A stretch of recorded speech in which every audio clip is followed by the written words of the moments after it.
कसं आहे, नदीमध्ये हा प्रॉब्लेम आहे की आमचं जीवन पूर्ण या नदीवर आहे.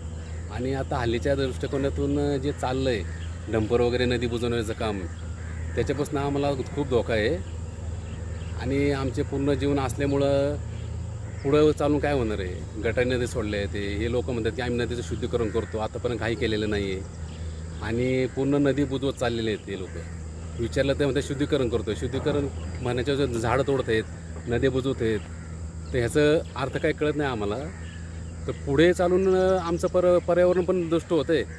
आणि पुढं जाऊन आमचं काय होणार आहे. आमचं पूर्ण पोट ह्याच्यावर आहे. तर त्याच्यामुळं मासे पकडण्यामध्ये सगळं नदी पूर्ण घाण झालेली आहे. पूर्ण नदी आता बुजवत चाललेले आहेत. तर त्याच्यामुळं ते काय पुढं होणार आहे.